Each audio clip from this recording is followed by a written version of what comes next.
আসসালামু আলাইকুম বন্ধুরা, কেমন আছেন সবাই?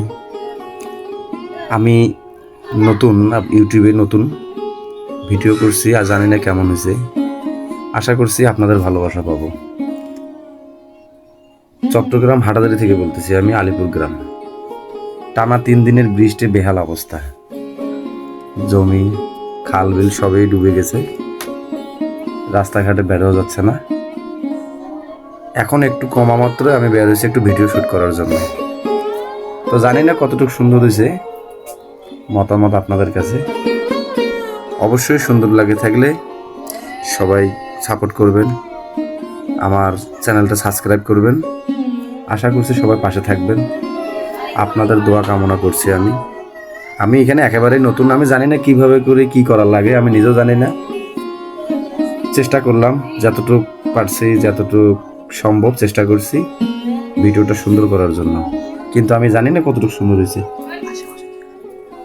আশেপাশে দেখেন অনেক সুন্দর গ্রাম। গ্রাম বললে গ্রাম আসলেই কিন্তু শহরের শিকড়।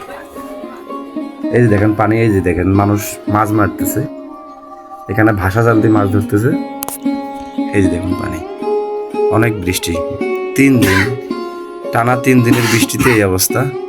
তারপর আলহামদুলিল্লাহ এখানে কোথাও তেমন বড় পানি জমে নাই, অনেকটা লিমিটেই আছে। কারণ আমরা যে আলিপুরের গ্রামে থাকি, এখানে জায়গা অনেক উঁচা, এখানে অত সহজেই পানি জমে না। আশেপাশে দেখেন কত সুন্দর প্রকৃতি, অনেক সুন্দর। আমাদের গ্রামটা আসলে অনেক সুন্দর। আলিপুর গ্রাম, চট্টগ্রাম হাটাজারি, আলিপুর গ্রামে আমি থাকি। এটাই হচ্ছে আমার গ্রাম। আশা করছি আপনাদের ভালোবাসা পাবো। সবাই ভালো থাকবেন, আমার জন্য দোয়া করবেন, আর চ্যানেলটা সাবস্ক্রাইব করবেন। আমি নতুন, জানি না আপনাদেরকে কতটা ভিডিও সুন্দর করে দেখাইতে পারতেছি, আমি জানি না। আস্তে আস্তে আপনাদের উৎসাহ পেলে অবশ্যই শিখবো, আমি নতুন কিছু দেওয়ার চেষ্টা করব আপনাদের মাঝে। তো ইনশাল্লাহ সবাই ভালো থাকবেন। আসসালামু আলাইকুম, খুদা হাফেজ।